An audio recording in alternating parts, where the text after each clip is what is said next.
Welcome back mga kabayan! Nagbabalik po muli ang inyong lingkod upang magbigay sa inyo ng mga bago at nagbabagang mga balita. Tila ba naging mainit na usapin ang isyong ito sa mundo ng social media? Sa isang makasaysayang araw ng politika sa bansa na nagpatunay ng kanyang tapang at prinsipyo si pangalawang Pangulong Sara Duterte sa harap ng bayan. Sa isang masigabong pagtitipon, ipinahayag niya ang kanyang posisyon laban kay Presidente Kuting na naging sanhi ng payanig sa politika ng bansa. Hindi ako tuta, ito ang malakas na matapang na sigaw ni VP Sara Duterte habang nasa entablado, sabay hagod sa mikropono. Ang mga tao sa paligid ay nagsigawan at pumalakpak bilang pagsuporta sa kanyang ipinakitang tapang. Ayon sa mga saksi, naging tensyonado ang sitwasyon ng si Presidente Kuting ay sumubok na magbigay ng kanyang pahayag, ngunit sa harap ng matatag na tindig ni VP Sara, hindi nakaimik si Presidente Kuting. Tahimik lamang ito at tila nag-iisip ng susunod na hakbang. Ikinagulat ng marami ang pangyayaring ito, lalo na't kilala si VP Sara sa kanyang pagiging matapat at tapat sa kanyang prinsipyo. Marami ang naniniwala na ito ang simula ng isang malaking pagbabago sa pamahalaan kung saan ang mga lider ay hindi natatakot na ipaglaban ang kanilang paniniwala. Panahon na para magising ang bayan at malaman ang katotohanan. Hindi tayo dapat nagpapagamit kanino man, dagdag pa ni VP Sara sa kanyang pahayag. Sa kabila ng kontrobersyang ito, nananatiling matatag si VP Sara Duterte sa kanyang posisyon at na nagbibigay inspirasyon sa marami na tumindig para sa kanilang mga paniniwala. Ang tanong ngayon ng bayan, ano ang susunod na mangyayari sa politika ng Pilipinas? Samantala, walang komento si Presidente Kuting matapos ang insidente, abangan ang mga susunod na kabanata sa makukulay na politika ng bansa. Well, para nga sa buong impormasyon ay panoorin na lamang ang buong video. At kung bago ka pa lamang sa aking channel, huwag kakalimutang mag-subscribe, pindutin ang notification bell at piliin ang all upang laging maging updated sa mga bago at nagbabagang mga balita. At sa mga solid viewers naman natin dyan, maraming salamat naman po sa patuloy na pagtangkilik sa ating channel.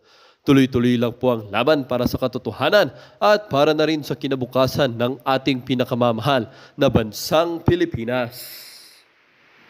Alam mo, ano na sila eh. Mga kaya naman pala yung third floor, iba kutis nila, no? Iba talaga kutis nila kaya kumpara sa amin eh. Yusek pala yung mga wala ko kaidi-idi.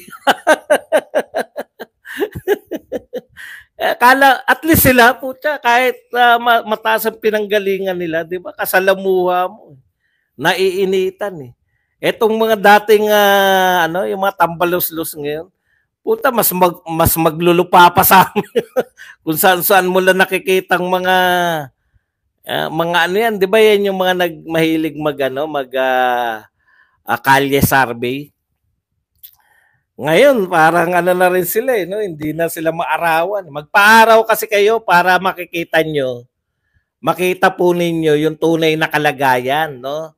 Balik kayo sa araw.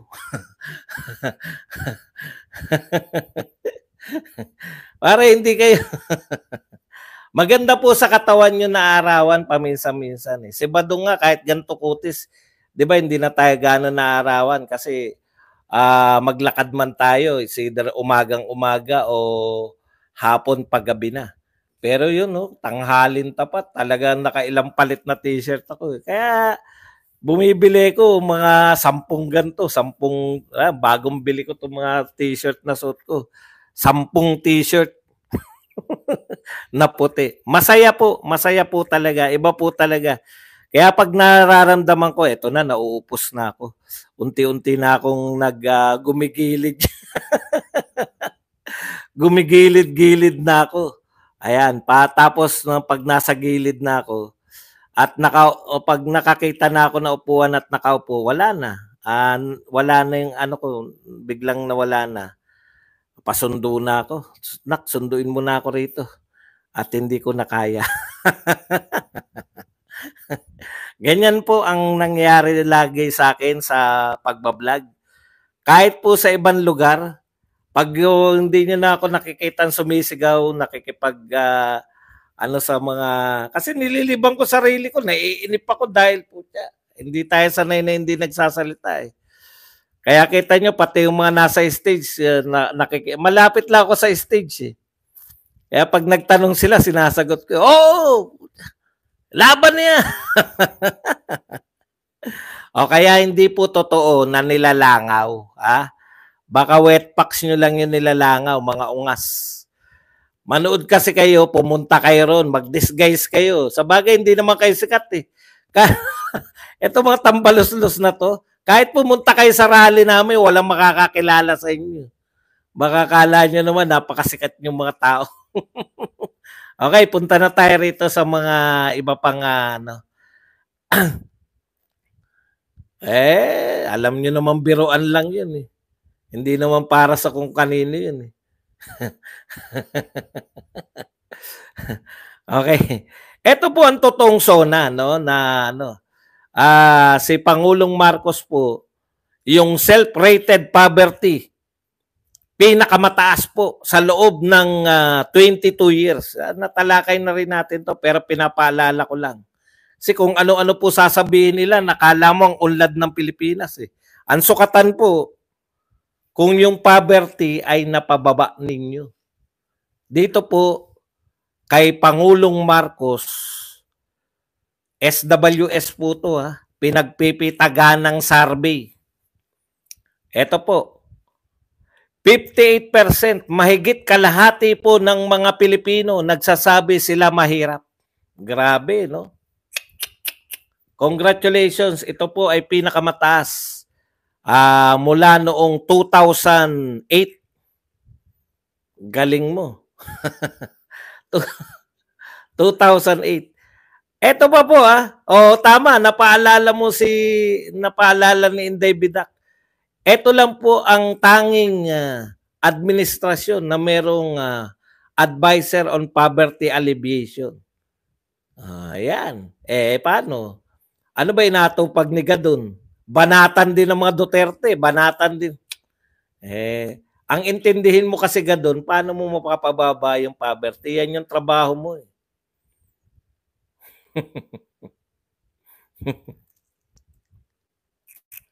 Okay. Kasi linggo ngayon, nagbabasa-basa lang po tayo ng mga tweets. Ito, maganda sinabi ni Ryan Linggo. Dapat nakikilala nyo rin itong mga kakampi natin. Happening in the Philippines now. Yan. Sabi po ni Ryan Linggo, Marcos is the current president. The country is facing huge problems like inflation, criminality, hunger, corruption, and the impact of climate change. But the government, Dilawan and kakampings, keep attacking the Dutertes and their allies. Tignan nyo. No? Kaya hindi po natutugunan yung mga suliranin. Mas inuunan yung atakehin yung mga Duterte at yung mga kakampi ng Duterte. Kaya alam nyo po yung Duterte, nakapag-establish na yan ng kanilang uri ng leadership. Yung Duterte po, nakilala na ng mga tao yan kung anong uri sila ng pamumuno. No, yung Duterte po, kahit wala pong SONA, mismo ang tao, tanungin mo ang tao kung ano ang mga proyekto ni Pangulong Duterte hanggang ngayon. Alam pa po nila. Alam nila yung war on drugs, alam nila yung NTF-ELCAC, alam nila yung build. Alam nila yung mga 10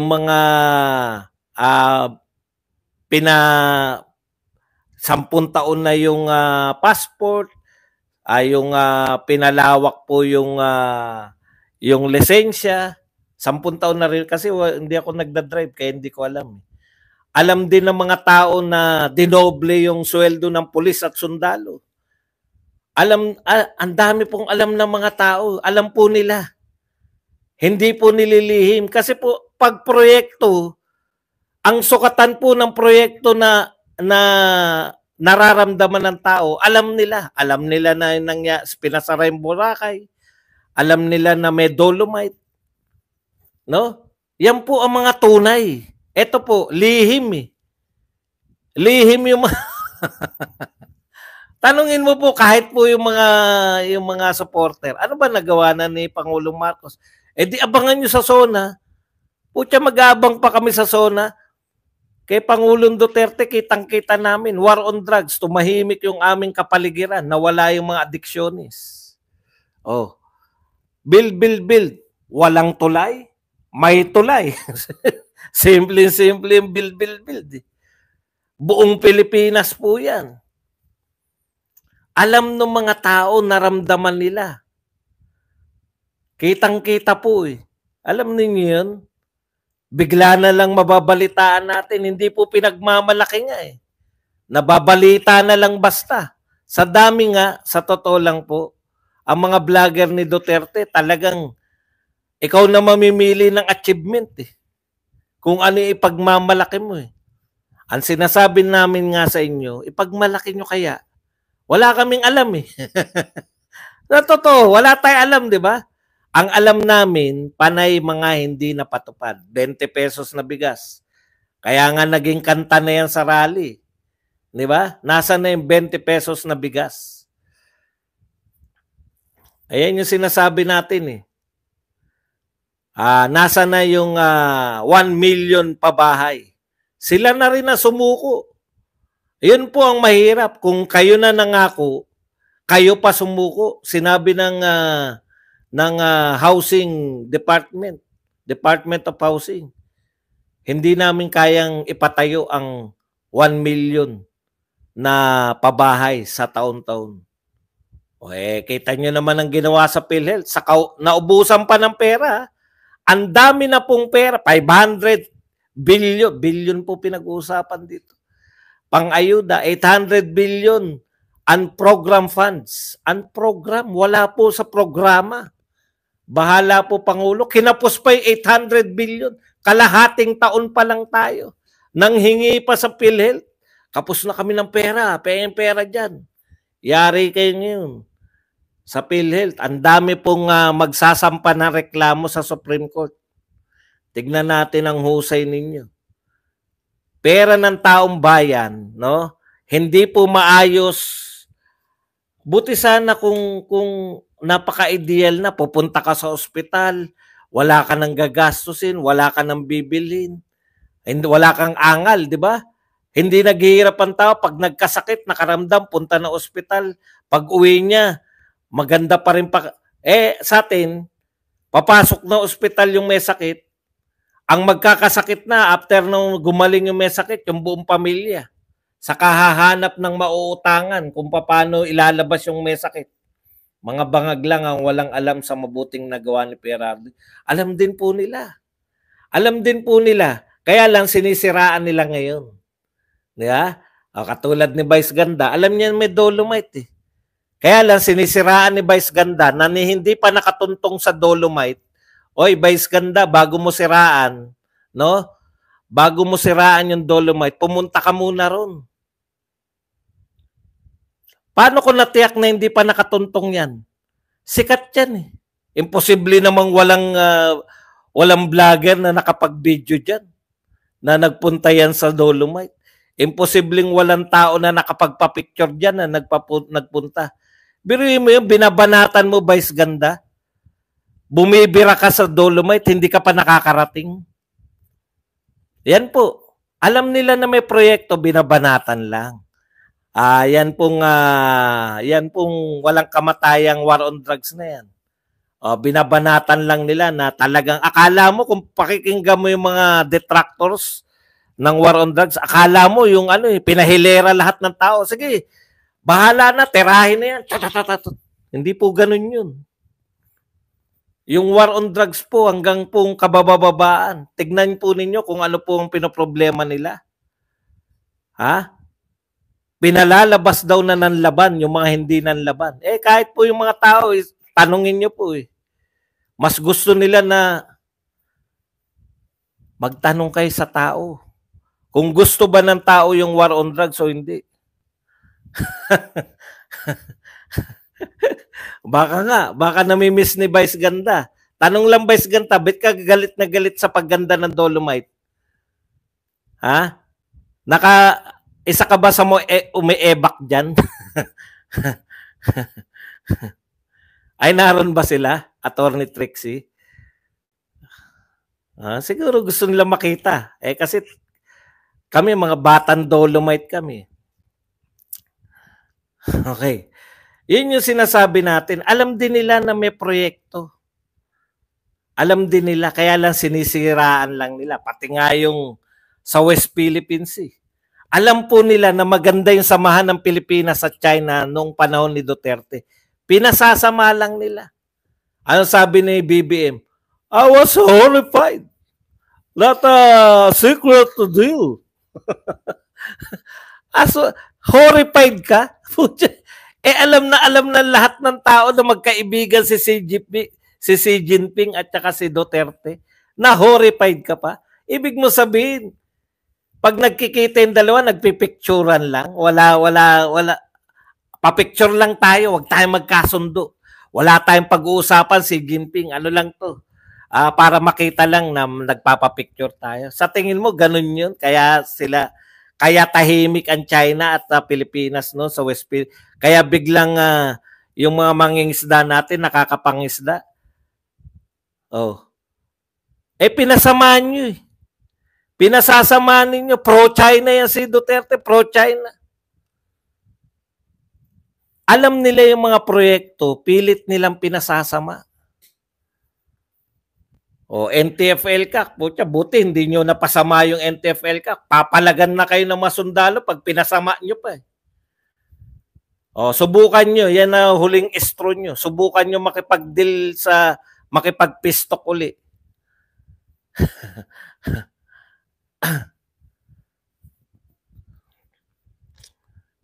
Okay. Kaya alam po nila yan eh. Sinisiraan lang nila yung mga Duterte.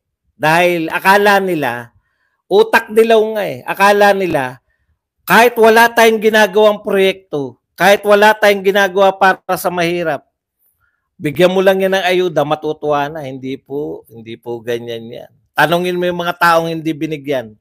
Bakit wala kayo ayuda? Baka mayaman kayo. Anong mayaman? Mas mayaman pa nga sa amin yung nabigyan ng ayuda eh. Kaya lang, sino ba naglilista ng mga ayuda? Yun. Hindi naman po yung, di ba? Alam nyo na. Kaya mas marami pong galit. Hindi ba kayo nagtataka? Ang tagal nyo na namimigay ng ayuda. Tignan nyo po mga kalokohan ng mga yan. Panay panlilin lang eh. Panlilin lang talaga ang kaya. Tignan, bibigyan ko kayo ng halimbawa ng pinakamalupit na panlilin lang. Ito po, sabi, Speaker Martin Romualdez is the highest gainer in the latest Pulse Asia survey. Highest gainer daw si Martin Romualdez. Siya raw ang may pinakamalaking itinaas. Ang liit lang ang liit ng trust rating niya eh. Natural. Pag tumaas ng konti, malaki na tinaas. Kasi hindi tumaas si Sara Duterte na maintain niya yung taas niya. Ilan ba si Martin na tumaas kanyo? 35. Ilan si Sara Duterte? 71. Wala pa sa kalahati ni Sara Duterte. Opo. Bakit sinasabi dito? Pag nagbalita to, Speaker Martin Romualdez is the highest gainer. Ganun po sila manlinlang. Highest gainer si Martin. Ang tindi. Congratulations, Martin. Pero ang katotohanan, kulelat, most distrusted. Pero pag binalita nila, highest gainer, pinakamalaking tinaas na trust rating. Ilan ba yung tinaas? Ilan na siya ngayon? Siguro, nahigitan na si Sara Duterte. Hindi po, 35 eh. Ewan ko kung dati yata 31.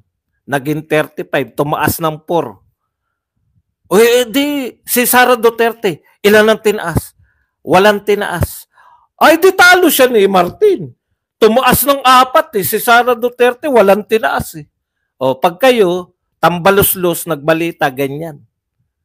Parang sinabi nyo yung pinakakulelat sa klase.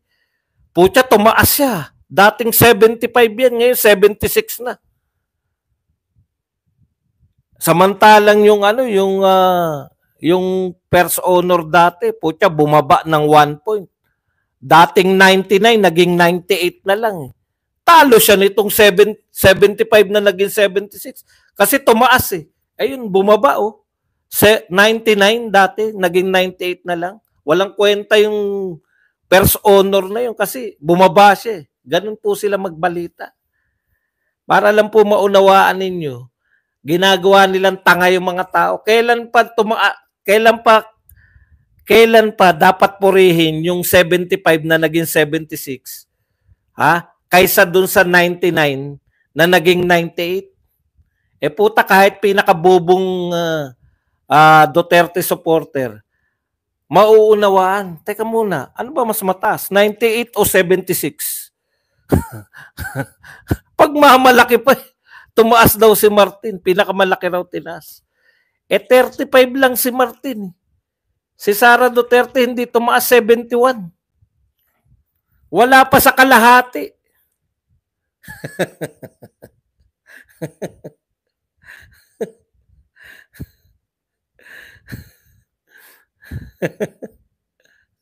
Okay. Puntahan po natin yung iba pa.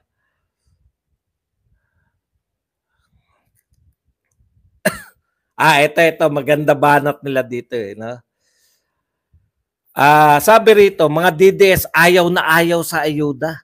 Pero si BP Inday, ang Office of the Vice President, lahat namumudmud ng ayuda. Anong ligasiya pala maalala sa kanya sa DepEd at OBP? Ayan. Pinakita po rito, si BP Sara daw namumudmud ng ayuda. Ayan. O di palakpakan natin si BP Sara. Alam mo, kayong mga tambaluslos, may na talaga kukotin nyo eh. Kung nakikinig kayo sa amin, no?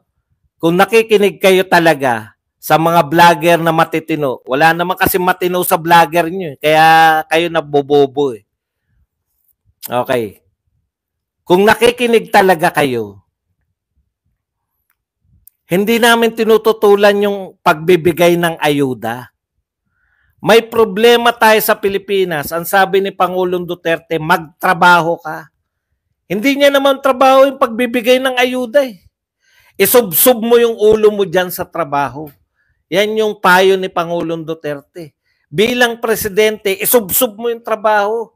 Hindi ka ikot ka ng ikot para mamigay ng ayuda. Trabaho ng DSWD. Trabaho yan ng DSWD. Sabi ba namin wag mamigay ng ayuda? Okay yan mapamimigay ng ayuda, pero ipaubaya mo na yan sa DSWD, sa mga mayor, gobernur. Isubsob yung ulo, yan yung sabi ni Pangulong Duterte. Dating Pangulo yun eh. Alam niya yung trabaho ng Pangulo ng Pilipinas. Dapat pinag-aaralan mo yung mga nangyayari. Kaya ka nga, may mga sekretary para silang gumawa niyan eh. Kasi nga, alam nyo na ngayon, hindi po kami,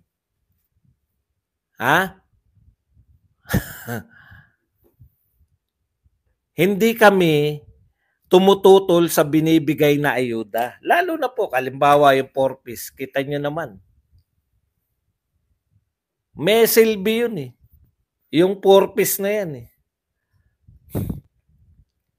Okay, punta po tayo rito sa mahiwagang House of Cards.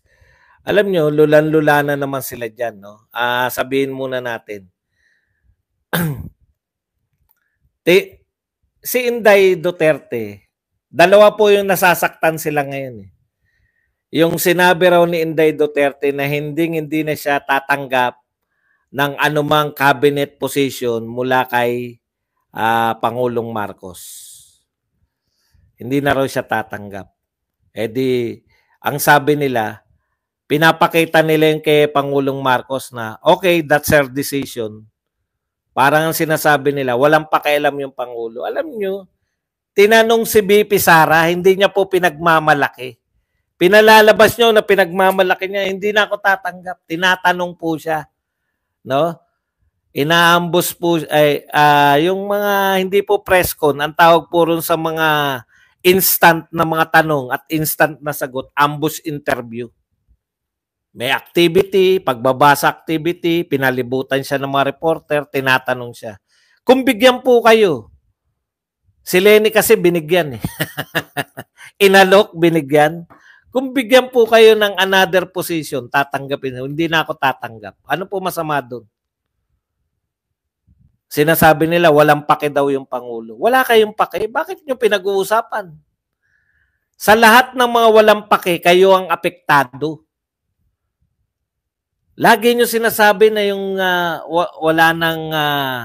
wala nang bilang o hindi na nagmamatter yung mga Duterte. Paulit-ulit kayo dyan. Yung mga Duterte, wala na yan. Wala nang pumapansin. Yung mga Duterte, iniwan na ng kanyang mga supporter. Totoo po yun. Yung mga supporter na politiko, na kung sino yung Pangulo, doon pumupunta, iniwan po siya. Pero sino po ang hindi nang iiwan kay Pangulong Duterte? Yung mga mamamayang sumuporta sa kanila. Patuloy na sumusuporta sa mga Duterte. Marami pong grupo, no? Marami na po at dumadami pa. So hindi po ubra na isang grupo lang po yung susuporta kay Pangulong Duterte. Ang katotohanan po, ito hindi po tumaunawaan ng mga bagito sa politika eh. No, yung mga walang alam po sa politika, hindi po nila naunawaan na yung pagsuporta po sa isang magaling na tao ay hindi po yung monopolyo ng isang grupo. Pwede nyo bang awatin yung mga grupong gustong sumuporta sa Duterte? Hindi. At yan po ang meaning ng politika. Ang politika po ay politics is addition, hindi po subtraction. Oh. Yung mga mahilig po na kami lang ang tunay, eto lang isang grupo lang dapat ang sumusuporta. Hindi po politika ang gusto nyo. Fans club. Fans club nga lang eh. Nakuha niyo po ba yung fans club? Kaya wag po kayo magtaka na nahalo kasi kayo diyan. The more, the merrier. Ganun po ang politika. Di ba? Ibig mo sabihin, si Ka Eric, dapat sumunod kung kanino. O si Badong. May kanya-kanya pong grupo yan. Lahat po yan susuporta sa Duterte. Hindi po pwedeng, kami, wala pong ganun eh. Pwede po yan sa mga tawag. O kami lang ang tunay. Sabihin nyo, the truest. O kami lang ang pinakatangi. Natatangi, kataas-taasan. Katangi-tangian. Pwede nyo pong itawag sa sarili niyo, pero hindi nyo po pwedeng sabihin na kami lang yung pwedeng sumuporta. Kaya kung tunay kayong susuporta, dito lang kayo sa grupo na to. Hindi po ganun ang politika. Ang politika po, may grupo kayo, katulad po nung labor group. Kahapon, gulat kami, ang dami. Di ba? Sinalubong natin, naka-ano po yun, naka-live. Gusto nilang sumama sa maisog eh. Oh, pwede po bang sabihin na kayo ba ay tapat na Duterte supporter at kayo ay naniniwala na hindi po ganun ang pamumulitika. Ang politika po lahat ng gustong sumuporta. Boto yan eh. Kaya nga sinasabi ko sa inyo yung mga bumabatikos po sa mga Duterte ngayon. Sinasabi ko sa inyo, mauna pa sa akin sa Malacanang. Pag nanalo na si BP Sara, naroon na yan, naka ISD ako, isda ako. Meron pa silang t-shirt na isda. Kaya po dapat dito, pag pumasok po kayo sa politika, lawak ng utak ang kailangan. Lalawakan yung utak. Hindi po ubra na po siya. Bakit gano'n? Bakit may mga grupo? Bakit may... Hindi nyo na po kayang kontrolin yan. Kahit po kayo ang kauna-unahan. Kahit po kayo ang kauna-unahan na grupo na sumuporta. Nasa history na kayo. Congratulations. Pwede nyong ipagmalaki yan. Na kami yung unang grupong sumuporta. Pero may mga sumusuportang iba-ibang grupo eh. O yun po yun. Ano ba magagawa mo ron kung yung Puta, so Duterte ako. O, pwede mo bang pigilan yun? Kung may mga 2,000 naniniwala dyan sa tao na yan. 2,000 ang boboto sa Duterte. O, mali din po yung mga boycott nyo. Hindi ba sila supporter? Supporter din po sila. Bakit nyo yan ang dapat nating unawain, na mas sumisikat yung mga politiko, nadadagdagan po yung mga naniniwala sa kanilang grupo. Ganun po yung politika eh. Dapat po yan, inuunawa natin. No? So Duterte ba sila? O di Duterte sila, pasok. Duterte ba kayo? Pasok. Duterte lahat. Ang politika po ganun, nangungumbinsi nga tayo eh. Ano ba background niyan? Puta, binoto mo pala si Marcos ha. Bakit ka magdo-Duterte ngayon? Kahina-hinala ka. Hindi po ganun yun. Maaari pong hindi sila dapat bigyan ng cabinet position o kung ano pa man, di ba? Pero wini-welcome po ng mga politiko yung mga yan. Di ba? Dadayain tayo ulit. Kailan ka ba dinaya? Kailan ba nadaya yung mga Duterte? Hindi pa po natatalo yung mga Duterte. Yan sinasabi ko sa inyo, napaghahalo-halo nyo sa utak nyo yung mga napaghahalo-halo nyo sa utak nyo eh. Dadayain na naman tayo. May nagsabi, dadayain naman tayo sa 2015, 2025, 2020. Kailan po nadaya ang mga Duterte? Kailan po ba natalo sa eleksyon ng mga Duterte? Teka muna, nalilito na ako. Pasensya na kayo. Saglit lang, nalilito ko. Pasimplehin yung mga utak nyo, huwag nyo lituhin. Hindi pa po nadadaya ang mga Duterte dahil hindi pa po natatalo ang mga Duterte. Ang natatalo kayo na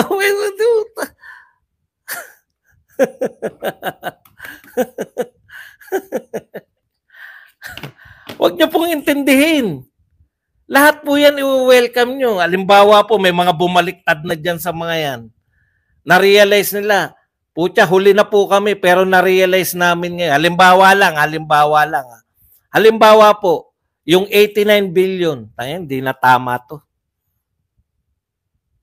May sakit. Halimbawa, may vlogger, may sakit yung kapatid, tapos hindi nabigyan ng, halimbawa lang Marcos siya, tapos hindi nabigyan ng kalinga ng pilil, tapos nabalitaan niya na isosoli lang. Yung talagang dahil doon, dahil very personal yun, putya, Marcos ako pero ayoko na.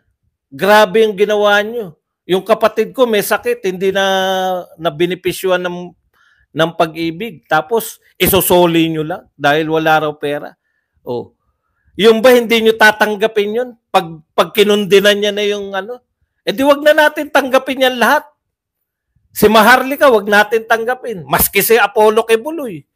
Di nyo ba alam, si Apollo Kibuloy yung nagtaas ng kamay ni Marcos Sara Duterte? Oh. Hindi po yan yung hindi po yan yung usapin. Ang usapin po, sumusuporta ka ba?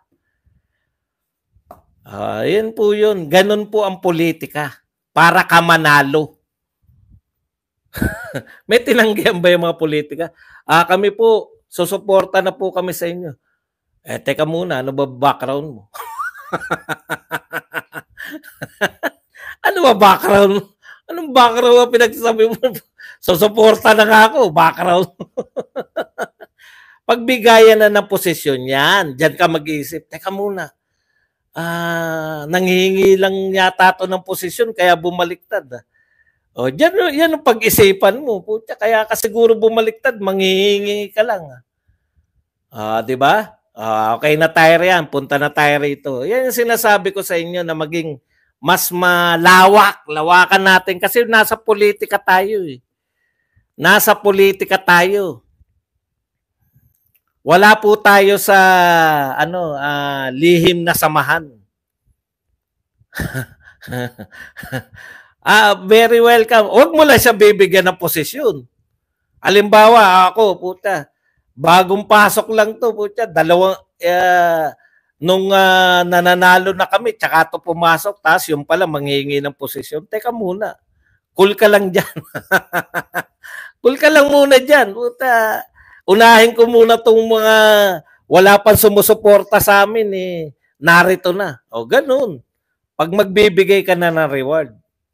O ayan, tinitiyak ko sa inyo, hindi ako manghihingi ng anumang posisyon, ni hindi po ako magpapaimbita Okay. Okay? Okay, punta na po tayo rito. Kaya iba po yung mga political vlogger talaga. Tignan nyo naman si Ka Eric, nakontra ba nila? May kumukontra ba kay Ka Eric sa mga Duterte supporter? Oh. Hindi nyo pwedeng kontrahin nyo. Pucha, nakulong na yan si Badoy at si Eric dahil sa katatanggol dyan Natas, pinakulong na. Okay, punta po tayo rito sa House of Cards. Tinanong na naman, ito hindi po nang aasar si BP Sara. Matalas po kasi mag-isip Matalas mag-isip si BP Sara. No, pag may nagtanong, nakakahanap siya ng pambato. Diba? Sabi nagtanong sa kanya, ano po masasabi niyo sa 20 million food budget for Sona? Hindi ko yan masagot kasi hindi ako part ng House of Representative. House of Cards. Task. Yung mata niya. Yung mata ni BP Sara, di ba? Ganun. Alam niyo na ibig sabihin, no? Hindi rin po.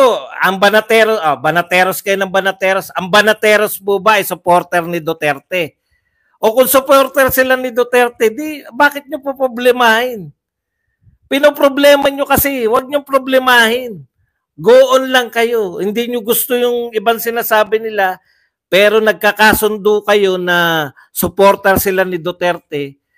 Good. Yun lang po ang pagkakasunduan. Hindi sa ibang bagay. Ayaw nyo na ugali nila. Bakit naman, hindi nyo na mapapakasalan niya mga yan? Problema na sa ugali kung magpapakasal kayo. Pero kung pare-pareho lang naman sumusuporta kaya hindi nyo kursunada yung ugali nila. Sa akin, maraming hindi may kursunada sa akin. Sa ugali ko ano magagawa ko? Move on lang.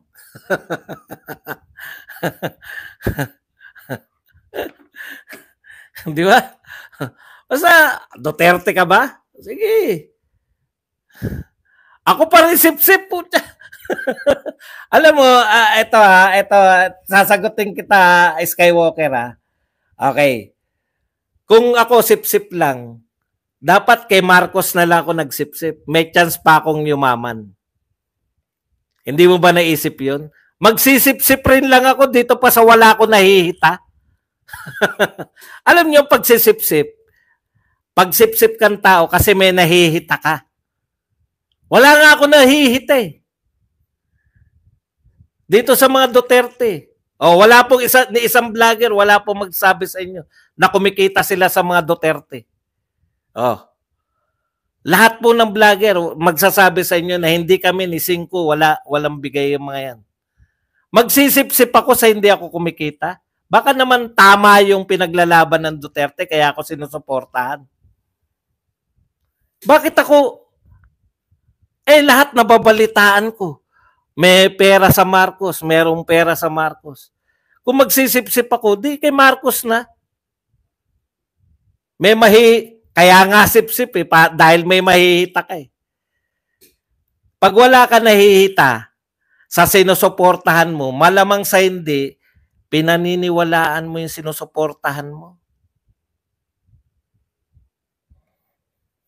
Pasensya naman yung mga kapitbahay natin. Di ba? Okay lang yan. Yan yung paniniwala mo Pero sa lahat po ng sip-sip, ako lang yung wala nahihita.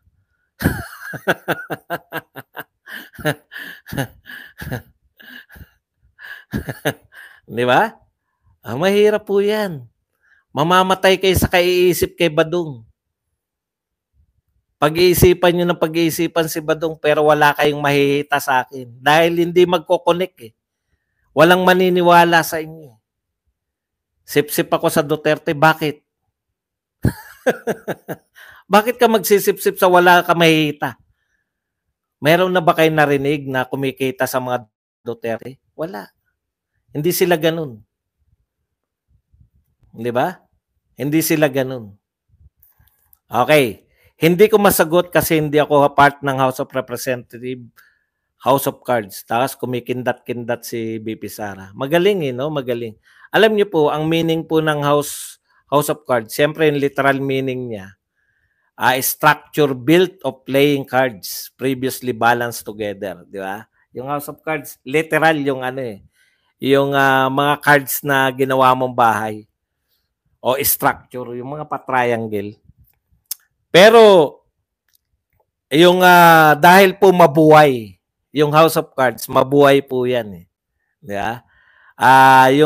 Yan po, pag sinabing House of Cards, sa political parlance, gamit lang tayo na konti.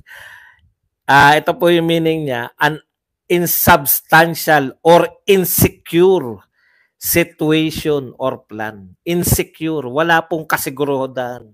Di ba? Wala kang tibay na maaasahan. Marupok, correct. Wala kang tibay na maaasahan. Yan, House of Cards na yan. Wala kang tibay na maaasahan dyan. Ito mismo, hindi lang po yung House of Cards. Hindi lang po yung House of Representatives, yung Malacanang itself. Meron din pong TV series yan na napanood ko po, Kevin Spacey. Nasubaybayan ko. Kaya lang medyo nababuyan na ako bandang huli.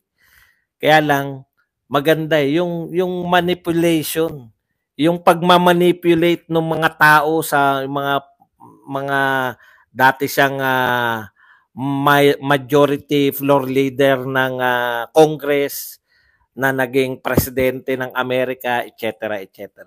Mabuhay. No, yung ano po siya, yung hindi po siya matatag. Na palaisipan na naman, alam na naman nila yung ibig sabihin ni BP Sara. Na itong Malacanang, itong na nakasandig sa House of Representatives ay masyadong mabuhay. No? Wala po siyang kasiguruduhan sa sarili. Insecure. Napaka-insecure ng mga tao dyan. Kaya nga po, tignan nyo kung pagkakaiba ni Pangulong Duterte at etong kasalukuyang administrasyon. Ang dami pong inimbitang kalaban ni Pangulong Duterte dahil sa pinaglalaban niya. Pero, hindi pa rin po natibag. Lahat ng media, kalaban na si Duterte. Yan yung sinabi ni Attorney Jimmy Bundok, di ba? Tama ba si Attorney Bundok yun, nagsabi nito, no? Lahat ng media, kalaban si Duterte nun. Pero hindi pa rin natibag. Kasi alam ng taong bayan para sa kanilang ginagawa Alam ng taong bayan na Alam ng taong bayan na yung Duterte talagang nagsasakripisyo, dumadam ang mga kinakalaban ng Duterte, grabe. Hindi po mga simpleng corrupt na politiko. Mga oligarko. Kaya nga nagsasalita yung mga oligarko ngayon. Para kay BBM. Okay. Yan po. Kaya buang na naman. Tama yung reaction. Well, dito nga nagtatapos ang bidyong ito. Kayo naman po ang aking tatanungin mga kabayan. Ano naman po ang inyong mga reaksyon sa balitang ito? Ang ating comment section ay bukas para sa inyong mga samot-saming reaksyon at komento. Lagi niyo pong tatandaan na bilang isang mamamayan ng bansang Pilipinas at bilang isang butante at bilang isang matapat na mamamayan na nagbabayad ng buwis dito sa bansang ito ay kailangan din natin magsalita at mag-react. Huwag kakalimutan, do not let your thoughts left unspoken. As citizen of this country, your thoughts matters. Muli po, kung bago ka pa lamang sa aking channel, huwag kakalimutang mag-subscribe at pindutin ang notification bell upang laging maging updated sa mga bago at nagbabagang mga balita. Huwag din kakalimutang mag-iwan ng like at ishare ang bidyong ito upang ang inyong pamilya, kaibigan at kakilala ay maging aware din sila sa kung anong nangyayari sa ating pinakamamahal na bansang Pilipinas.